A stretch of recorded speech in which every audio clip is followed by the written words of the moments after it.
1592년부터 7년간 치러진 잊을 수 없는 전쟁, 임진왜란. 그 치열한 전투의 한가운데에는 중생을 살리기 위해 기꺼이 온몸을 붉은 피로 적신 스님들이 있었다. 한국 특유의 불교 정신으로 꼽히는 호국 불교 사상. 조국의 위기 속에서 중생 구제를 위해 칼을 들 수밖에 없었던 호국 의승 영규대사의 발자취를 따라가 본다.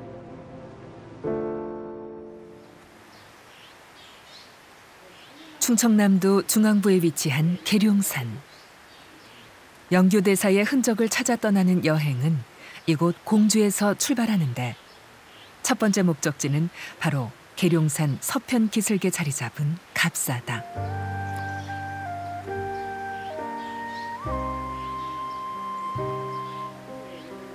(420년) 고구려에서 온 스님 아두화상이 창건했다고 전해지는 갑사는 화엄 10찰 중의 하나로 으뜸, 첫째라는 뜻을 품고 있다. 영규대사와 이곳 갑사 간의 인연을 알아보기 전 우리는 먼저 갑사가 담고 있는 남다른 의미를 알아봐야 한다.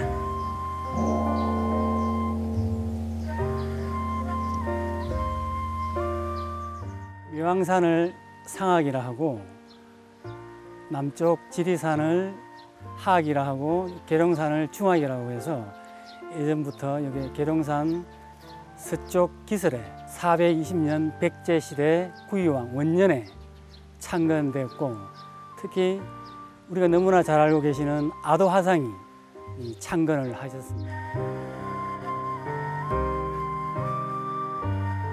인도를 통일한 아쇼카 왕은 불법을 널리 펼치고자 부처님의 사리를 48방향에 봉안케 했다.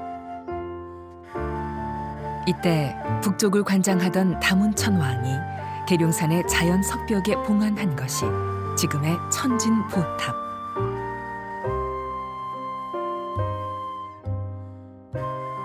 이를 아도화상이 발견하고 세운 절이 지금의 갑사인 것이다. 중국에서 우리나라 불교를 최초로 전래하신 아도화상이 이 갑사를 창건했다는 이야기가 있습니다. 원래 아도화상이 이제 중국으로 넘어가면서 이 계룡산을 지나가게 되었답니다. 지금도 계룡산 신흥암 위에 가면은 천진보탑이라고 하는 탑이 있습니다. 거기에 보니까 부처님의 어떤 상스러운 기운이 있어서 갑사를 창건하게 되었고, 그 이후에 해맹대사라든지 또 우리가 너무나 잘 아시는 의상대사가 함종 10대 사찰로 지정할 만큼 큰 공부를 하는 스님들께서 수학을 하는 그러한 절이 된 걸로 알고 있습니다.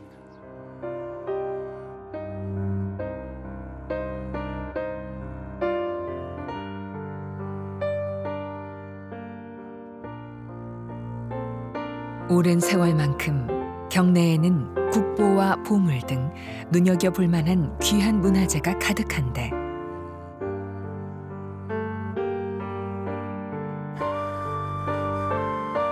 이곳에서만 볼 수 있는 세월의 흔적들은 아직도 남아 우리에게 깊은 울림을 주고 있다.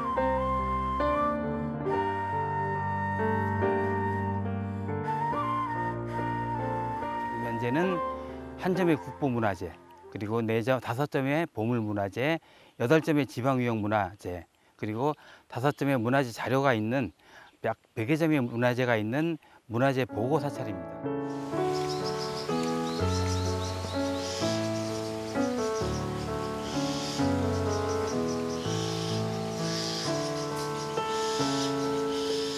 갑사에 오면 영규대사의 흔적을 찾을 수 있다.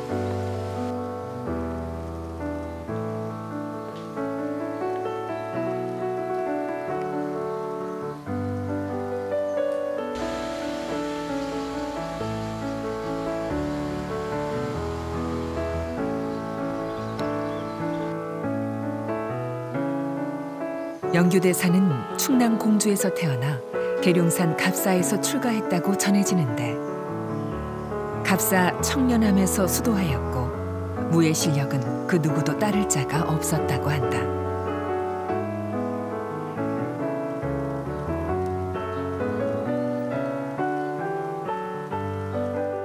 특히 그 기여당 영규 대사가 이곳 계룡면 출신이었습니다. 그리고 갑사에서 출가를 해서 임진왜란이 일어나자 3일 동안 곡기를 끊고 통곡을 하셨답니다. 스스로 승병장이 되어서 승병들을 모집해서 조헌 의병장과 함께 청주성 탈환과 금산 전투를 일으켰던 곳이기 때문에 특히 이 갑사에 정각을 모셔놓고 매년 10월 달에 영규대사의 달해제를 봉행하고 있습니다. 현재 청주중앙공원이 있는 자리에 가면 청주 읍성의 흔적을 만날 수 있다. 이곳은 임진왜란의 첫 승전인 청주성 탈환 전투가 있었던 곳. 영규대사가 승병을 이끌고 갔던 곳이기도 하다. 임진왜란이 일어나자 영규대사는 승병 수백 명을 규합했는데 대규모의 승병을 조직한 것은 이때가 최초. 당시 옥천 현감을 지냈던 조헌이 의병을 모집해 전투를 벌였지만 힘에 부쳤고 이를 안 영규대사는 왜군에게 점령당한 청주성으로 승병을 이끌고 갔다. 조헌이 이끄는 의병과 영규대사가 이끄는 승병, 더불어 관군이 함께한 치열한 전투는 임진왜란 최초의 승리로 기록됐다. 영규대사는 이제 1592년 8월에 조헌과 함께 청주성을 탈환하게 됩니다. 이때 당시 기록을 보면은 제대로 된 무기도 없이 낫을 들고 굉장히 용감하게 싸웠던 것으로 이제 기록이 되어 있습니다. 청주성 탈환은 임진왜란 최초의 승전으로 이제 기록되고 있습니다. 청주성 탈환에 성공한 영규대사는 이후 1592년 8월 18일 조헌과 함께 금산성 전투에서 최후까지 왜군과 맞서 싸웠다. 당시 충청도 금산은 전라도로 통하는 길목으로 일본군이 점령한 상황. 금산을 탈환하기 위해 목숨을 바친 조헌과 영규대사는 결국 이곳에서 장렬히 전사하고 만다. 이 금산성 전투는 패전으로 기록되고 있고 그 조헌과 그의 군대는 물론 영규대사와 800의승이 거의 사망했던 그런 안타까운 전투였습니다. 하지만 이 전투로 인해서 왜군도 피해가 만만치 않았어요. 그리고 무엇보다도 중요한 것은 이 금산성 전투로 인해서 그 왜군이 호남으로 들어가는 길목을 차단했다는 점입니다.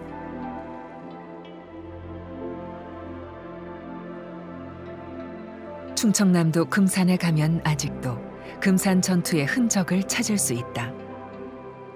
왜군과 싸우다 장렬히 전사한 700명의 넋을 기리기 위해 만들어진 700의총에는 아픈 역사가 더 있는데 일제강점기 때 일본인들이 의총을 허물고 순위비를 폭파한 것이다.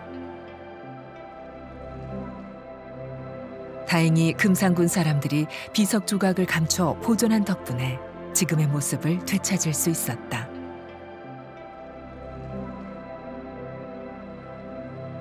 나라를 위해 기꺼이 목숨을 바친 선조들. 안타까운 일은 영규대사의 업적에 대해 여전히 잘 모르는 사람이 많다는 것이다. 영규대사가 아직까지는 이렇게 대중에 이렇게 부각되지 않은 그 배경에 대해서 제가 연구자로서 이제 짐작해 보면 서산계 법맥에서 영규대사의 위치가 분명하지 않다는 점이죠. 불사성이 굉장히 중요한 계율인데 그 의승으로서 참전하다 보면은 필연적으로 이제 왜군과 어떤 목숨을 건 전투가 있어야 되는데 거기에서 이제 계율 문제와 충돌할 수밖에 없었던 그런 이유가 크지 않았을까 저는 그렇게 짐작해 보고 있습니다. 영규사실기에서는 영규대사가 전란이 일어날 것을 미리 예지하고 있었던 것으로 묘사된다.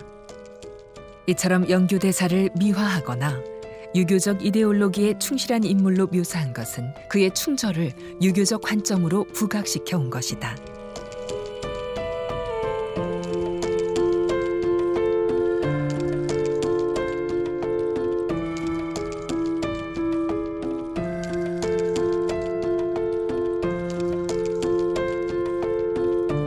영규를 굉장히 추승하는 내용으로 되어 있습니다. 그리고 영규의 초기 행정, 그 계룡산 갑사에서나 그 묘향산에 있어서 영규의 행적에 대해서 굉장히 신비화하는 그런 경향이 강하고 어떤 예지력이 있고 그리고 굉장히 무예가 뛰어난 인물로 그리고 있습니다.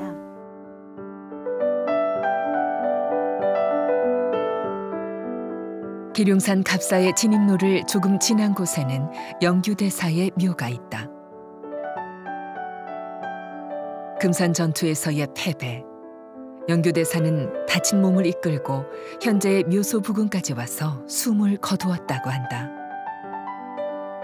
청주성 전투의 승전 소식에 선조가 벼슬과 비단옷을 하사하였지만 그 선물이 도착하기도 전에 안타깝게 숨을 거둔 것이다.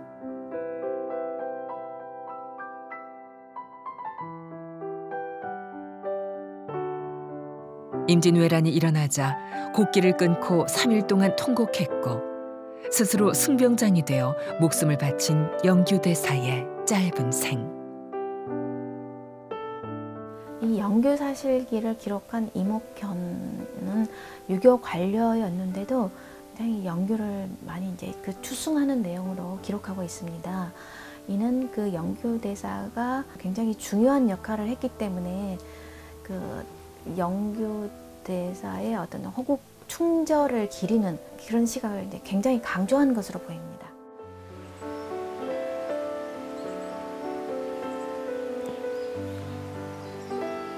세월이 흘러 제 가치를 인정받지 못하는 것은 비단 영규대사뿐만이 아니다. 영규대사가 이끌던 승병들은 약 800여 명의 규모였다고 전해지는데 이들은 전쟁 당시 대부분 전사했다.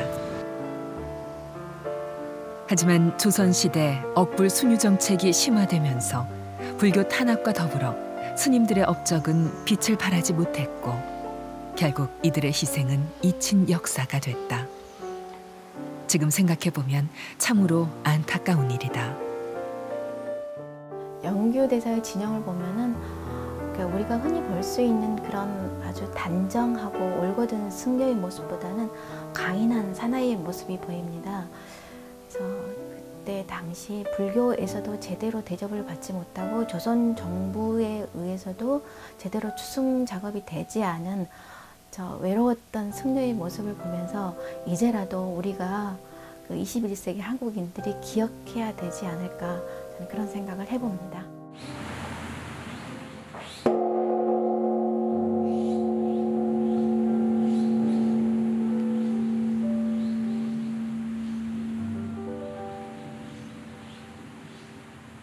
영규대사의 전사와 함께 오랜 시간 땅속에 묻혔던 업적.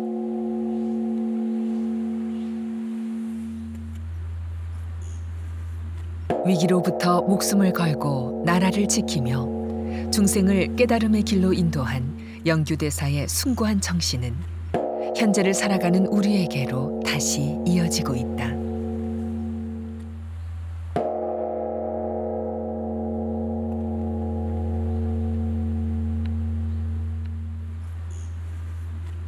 나라가 어려움에 처할 때마다 가장 먼저 일어난 스님들의 충호는 세월이 지나도 흩어지지 않는 고귀한 가치이기 때문이다.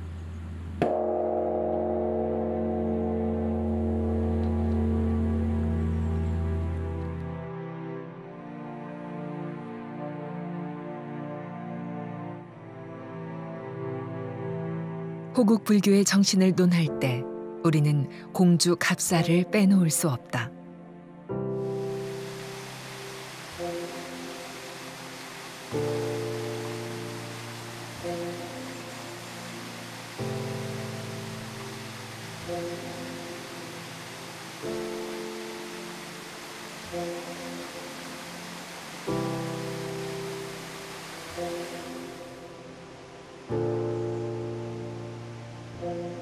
치열했던 과거의 이야기는 이제 물처럼 흘러 사라졌지만 현재의 우리가 갑사를 찾아야 할 이유가 되고 있다.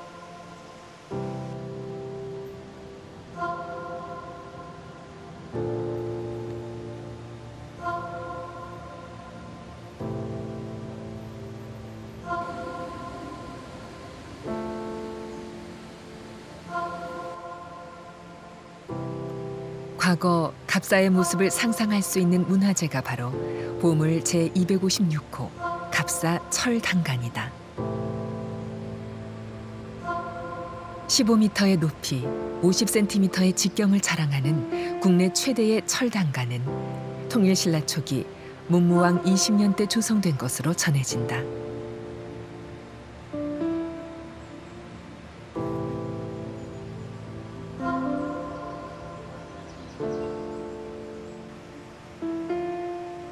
거대한 철단간을 올려다보자면 화엄 10찰 중 하나였던 갑사의 당시 위엄을 느낄 수 있다.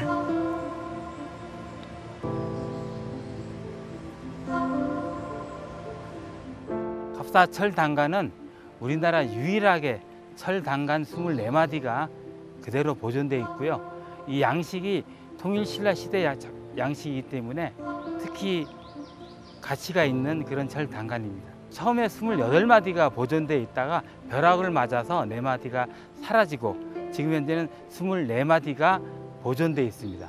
임진왜란 이후에 새로이 대웅전을 중창하고 그러면서 위치가 바뀌었지만 그 이전부터 갑사를 드나들던 길은 이쪽 길, 그렇기 때문에 철단간을 통해서 위로 올라가서 갑사를 다녔습니다.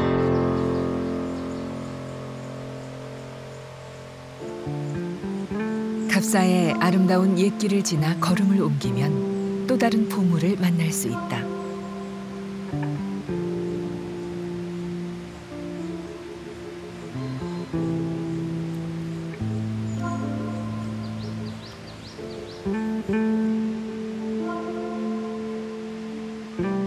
보물 제257호인 갑사 승탑은 고려시대의 승탑으로 팔각형의 지붕, 사자와 구름, 용을 조각한 대담한 솜씨는 고려 초기의 부도 양식을 연구하는 데 매우 중요한 자료다.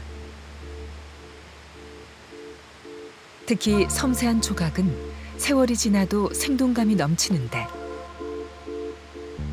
사자와 구름, 용, 꽃 모양의 장식을 새겼다.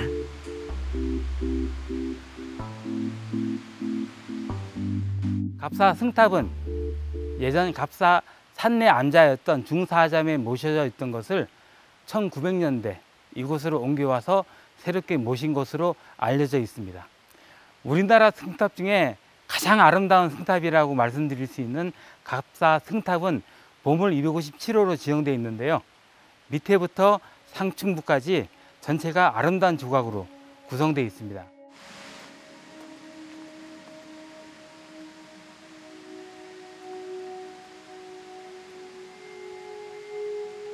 이곳 갑사에는 조선시대에 만들어진 사연 많은 종도 있다.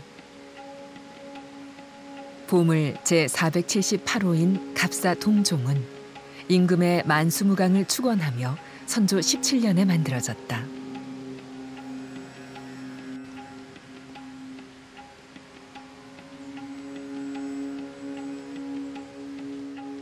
갑사 동종을 보호하고 있는 보호각입니다. 보물 478호로 지정되어 있는데 이곳에 새겨진 명문에 의하면 1583년 오랑캐가 쳐들어와 전라 경상 충청의 종을 모아 화포를 만들었다. 갑사같이 큰 절에 종이 없음이 안타까워 철 8,000근으로 새로이 동종을 조성하여 임금님의 만수무강을 기원하였다라고 기록되어 있습니다. 어깨부터 중간까지 완만한 곡선을 이루고 있는데 구름 위에 지팡이를 들고 서 있는 지장보살에는 절로 눈길이 간다.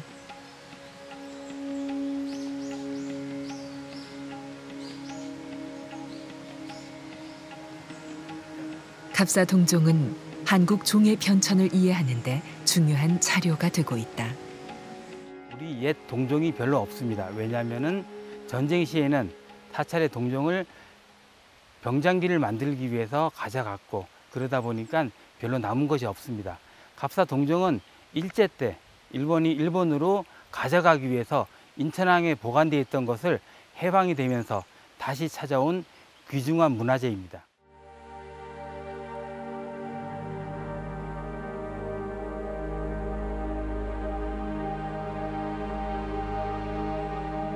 역사를 움직인 힘은 무엇일까? 혹자는 역사를 움직이고 지배하는 최고의 동력을 정신, 즉 마음이라고 말한다. 이는 한국 특유의 불교 정신으로 꼽히는 호국 불교 사상과 맞닿아 있다. 천년의 세월이 지나도 우리가 이곳 갑사를 찾아야 하는 이유는 여기에 있다. 갑사는 우리 영규대사님께서 성병을 일으켰던 아주 유수 깊은 사찰입니다. 그래서 이곳 갑사에 오셔서 호국 영령들의 깊은 뜻을 많이 헤아리고 또 가슴 깊이 새겨서 돌아갔으면 좋겠습니다. 민족의 역사를 아는 것은 그 민족의 뿌리를 아는 것이요, 또 그 민족이 앞으로 나아갈 길을 아는 것이라 한다. 임진왜란 때 목탁 대신 창과 칼을 잡고 민족의 순환을 구하기 위해 분연히 일어섰던 영규대사의 정신.